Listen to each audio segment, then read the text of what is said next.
Kas hei, mun nimi on Fedja Kamari ja sä katsot YouTubea ja uutta sarjaa 6 jaksoa popkulttuurista. Mä oon aikaisemmin tehnyt muun muassa radioa ja musaa bändin muodossa Töölön Ketterässä.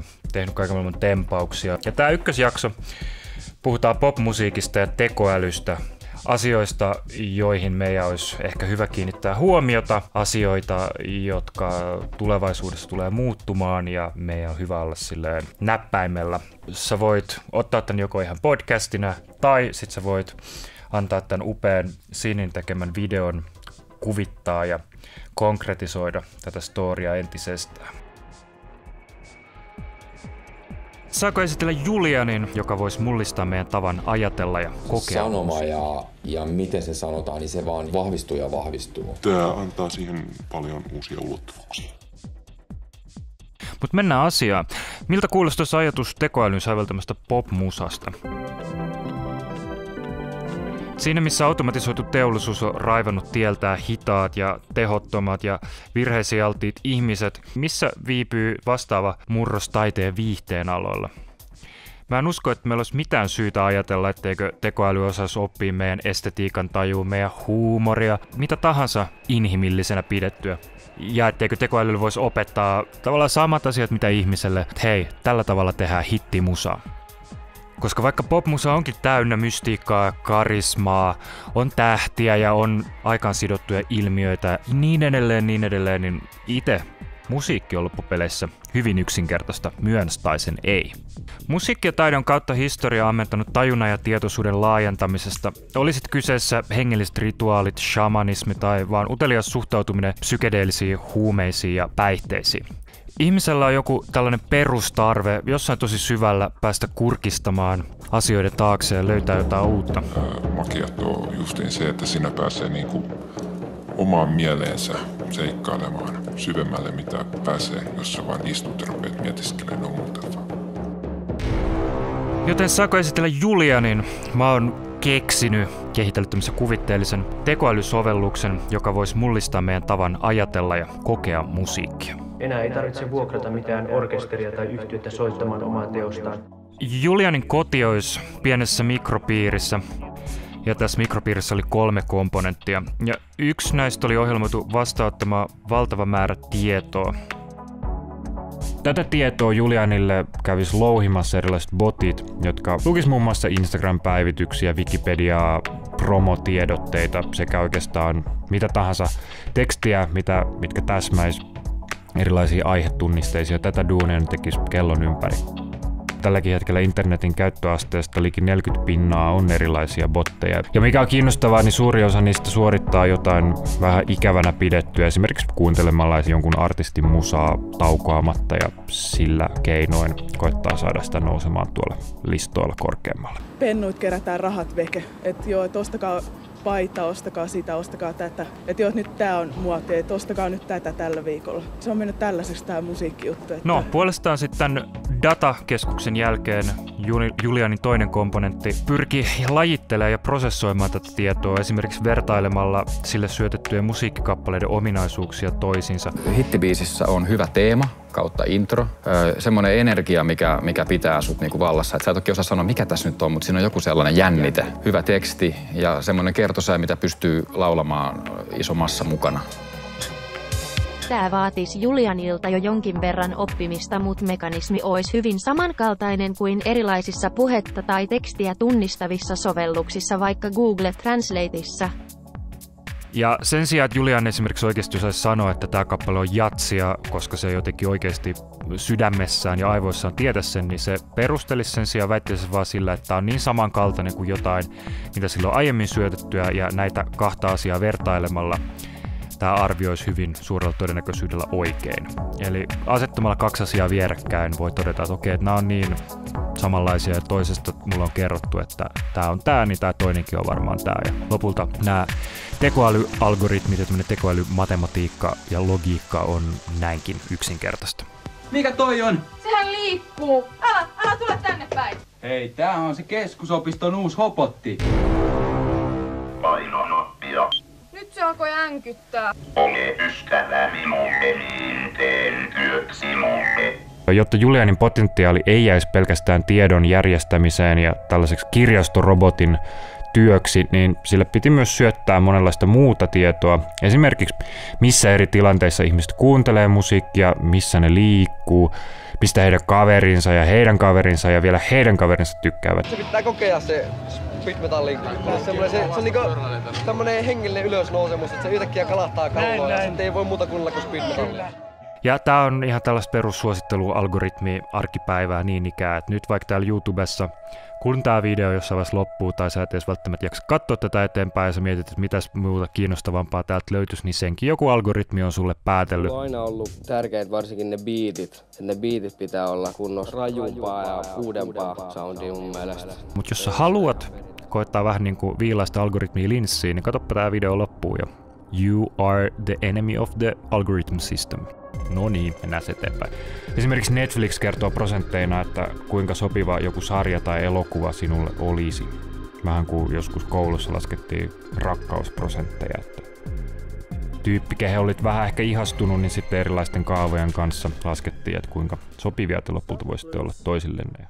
And you can end with any kind of genre that you can think of. So within club, it will be impossible for any human to ever build this system manually. We need machines to do it. And the beauty of AI is that it is self-learning. Tällä hetkellä musiikin eri osa-alueille hyödynnetään yhä enemmän tekoälyä. Ja tänään Prisma Studiossa ensimmäisenä maailmassa on laitettu tekoäly säveltämään suomalainen kansanlaulu. Koko biisin kuulette. Ja kun me perehdytään tähän tekoälyn ja musiikin yhteiseen historiaan, niin jo vuosikymmenen takaa 80-luvulla David Cope on luonut algoritmin, joka ensin onnistui matkimaan tunnettujen säveltäjien töitä, kunnes sitten alkoi kehittää oman tyylinsä, ja Emilix nimetty tietokonesovellus ei kuitenkaan ole syrjäyttänyt klassista musaa tai klassisen musiikin säveltäjiä. Jotta Julian toisi maailmaan ja musiikkibisnekseen jotain uutta ja tässä kuvitteellisessa esimerkissä olisi jotain mieltä, että tätä olisi nyt tähän asti jauhettu, niin meidän täytyy spekuloida vähän lisää. Voisiko tekoäly mennä vielä pidemmälle? Ja Julianin tapauksessa voisi tarkoittaa esimerkiksi sitä, että se alkaisi luoda kokonaan uutta musiikkia. Ja mitä tuli näihin komponentteihin, niin tämä luova työ tapahtuisi Julianin 3. komponentissa, jossa se yksinkertaisen tilastodatan kanssa puljaamisen sijaan työskentelisi laajempien ja vaativampien kokonaisuuksien ymmärtämisen kanssa. Ja tällöin tekoälyn kielellä puhutaan syväoppimisesta ja neuroverkoista. Ja syväoppimista hyödyntäviä tekoälysovelluksiakin on jo, esimerkiksi tällainen Aiva-niminen palvelu, joka on ehkä vähän vielä kömpelö, ja sitä markkinoidaan erilaisen kaupallisen musiikin, kuten vaikka mainosten tai jinglejen tekemisen työkaluksi, mutta ei ole varsinaisesti yhtään mitään syytä, miksi se voisi myös osata tehdä pop-musiikkia. Ja tässäpä yksi esimerkki.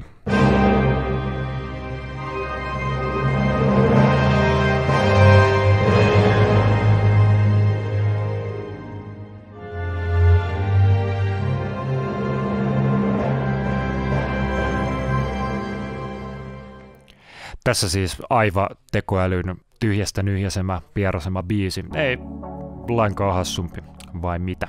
No, studiossa Julian ei luottaisi intuitioon tai inspirationiin. Tuliko selväksi? Vaan dataan ja numeroihin. Ja vähitellen Julianista tulisi monelle artistille ensisijainen työpari, joka jalostaisi ideoita huippunopeasti ja hyvällä työmoraalilla.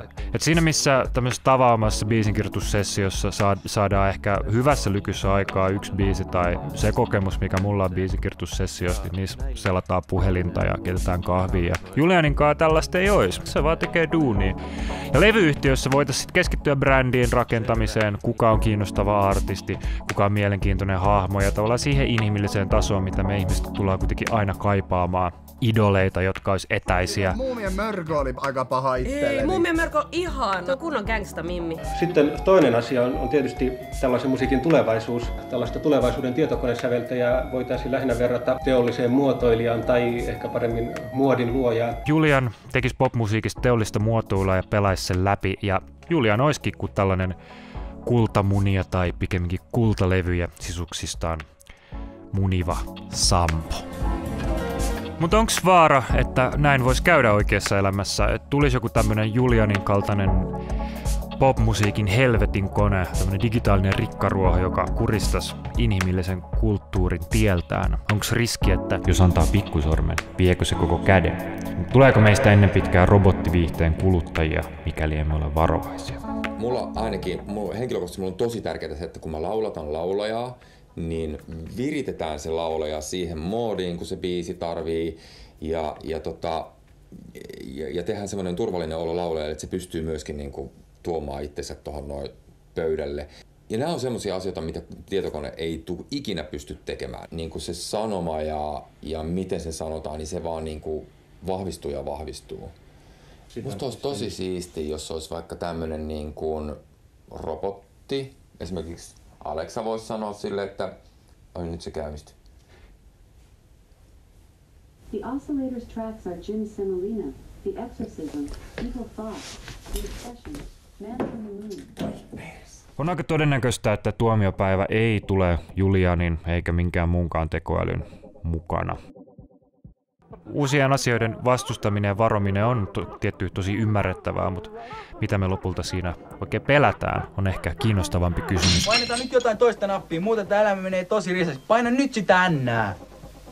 Esimerkiksi jossain teollisessa työssä me halutaan kuitenkin edelleen sitä ihmisen kädenjälkeä. Lopulta on käynyt niin, että kun asiat on teknologisoitunut tarpeeksi, niin sitten vastapainoksi käsityöläisyys ja monenlainen artesaanius nousee sitten ikään kuin siihen vastavoimaksi. Jos te menette ruokakauppaan, niin puolet siellä on nykyään jotain niin kuin lähi tätä, artesaani, diba-daba.